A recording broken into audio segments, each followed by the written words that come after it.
में या यूपी में कहीं भी रखेंगे। ठीक है, जो हमारा संविधान है, हमारी जो मांगे हैं, वो अपील आपके पास आ जाएगी। सबसे पहला फोकस है हमारा पुश्तैनी व्यवसाय। आज उत्तर प्रदेश के अंदर बड़े बड़े डैम हैं, बड़ी बड़ी नदियां हैं, पर हमारी वो नदियां नहीं रही। सरकारों ने ठेका प्रणाली ला करके, जो आदिकाल से जिन नदियों पे हमारा अधिकार था, जिन डैमों पे, जिन तालाबों पे हमारा अधिकार था, वो ठाकुरों को, बड़ियों को, पंडितों को, राजपूतों को, जैनियों को या मुसलमानों को, मानों को दे दिया। और आज हमारे समाज की ये दुर्दशा है कि अभी एक भाई 11 किलो मछली मार के आया है ठेकेदारी की, और उसको मिले 110 रुपए, मतलब 11 रुपए किलो के पैसे।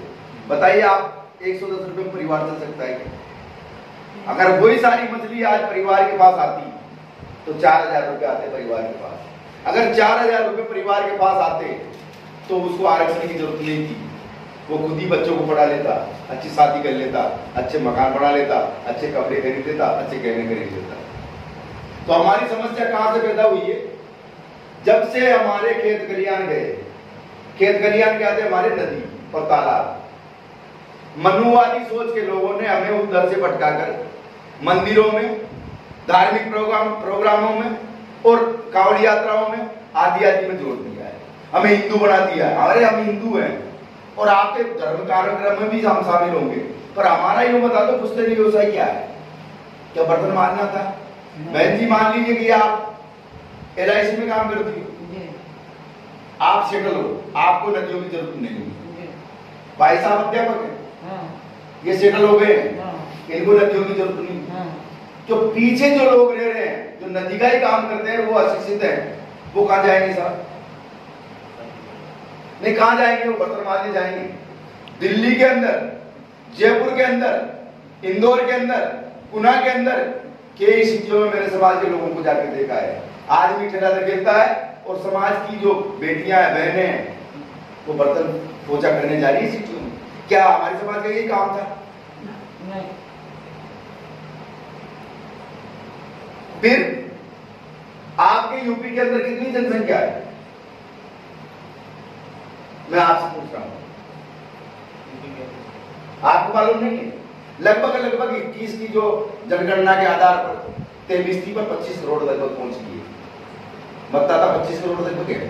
ठीक है, 18.5% हमारी खुद की जनसंख्या है। निषादों की, मल्लाहों की, केवट की, निषाद की, जो भी बोलते हैं, 18.5%। 18.5% का कितना हुआ? अपने कितने बैठते हैं? 25 करोड़ के 18.5% के लगभग कितने बैठते हैं? लगभग 5 करोड़। 5 करोड़ लोग हमारे उत्तर प्रदेश में हैं। तो राजनीति में कितने लोग हैं हमारे? आपको मालूम? कितने लोग हैं?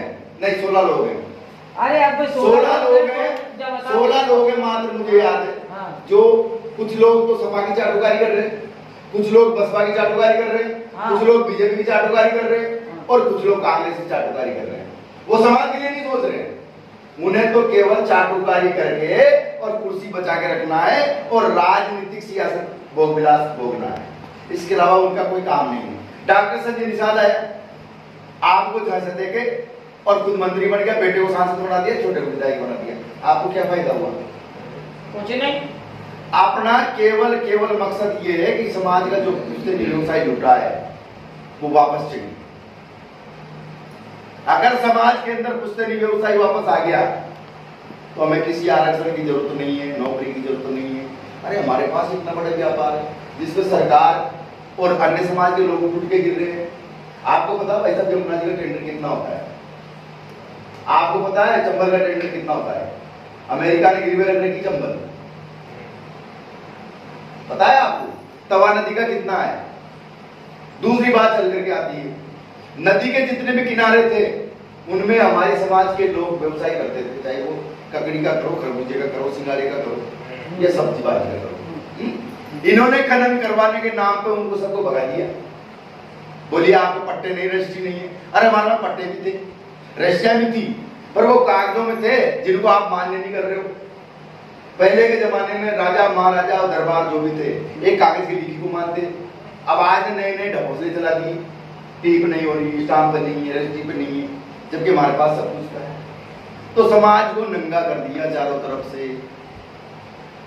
अब हमारी मेन मुख्य मांग रहेगी, हिंदुस्तान के जितने भी नदी तालाब बड़े बड़े बांध है वो हमारे समाज को मिलना चाहिए। ठीक। सेकंड बात चल के आती है कि आपने मोदी जी और योगी जी एक विभाग खुला है, मत्स्य विभाग। मैं पूछना चाहता हूं, जब हमें मछली पकड़ना भी आता है, मछली का बीज डालना भी आता है, रखवाली करना भी आता है, रात में नदी में घुसना भी आता है, कितने गहरा पानी हो, हमें तैरना भी आता है, नाव चलाना भी आता है, तो हमारे लोगों को मत्स्य विभाग में क्यों नहीं लिया जा रहा है? भाई साहब, जिसको मरी मछली पकड़ना नहीं आता है वो मत्स्य विभाग में काम कर रहा है, और जो 35 फीट गहरे पानी में मछली की बात कर लेता है उसको मत्स्य विभाग में नहीं लिया जा रहा है। ये मोदी जी डबल इंजन की सरकार, योगी जी क्या कर रहे हो आप हमारे समाज के साथ? मैं ये कहने आया हूं उत्तर प्रदेश में, ये मेरी चर्चा बहन जी। अगर मेरी बात में दम लगी हो, मेरी बात में सच्चाई लगी हो, तो आप आइए एकलव्य सेना में, हमारे साथ काम करिए। हमारे समाज की बेटी हो आप, आपके अंदर टैलेंट है, आप हर माइक की स्पीच पे बात कर सकती हो, बात रख सकती हो, पढ़ी लिखी हो, आपने जॉब किया है LIC में, हजारों लोग आपसे जुड़े हुए हैं। जो आप जिम्मेदारी ले सकती हो वो ले सकती हो। भाई कहना ये, या तो लिखो या बोलो या साथ चलो, अरे ये नहीं करो तो मनोबल बढ़ाओ, अरे ये भी नहीं करो तो टांग पकड़ के मत खींचो। मेरा तो कहना ये है। हाँ सही बात है। नहीं, आपकी बात में दम है। क्यों? अल्लाह बता, हमने तो हाली तुरंत अल्लाह को बुलाया, इसीलिए हमने कि देखो बात को समझो। तो अध्यापक जी आप कुछ बातें रखो। कोई आप, मैं राम कल्याण कश्यप मेरे को बोलते हैं, मैं राजस्थान से हूँ और 12 जिला है मेरा, छपरा तहसील है, और मैं किसी प्रकार की किसी पार्टी का नेता नेत्री नहीं हूँ। मैं एक शुद्ध विचारधारा का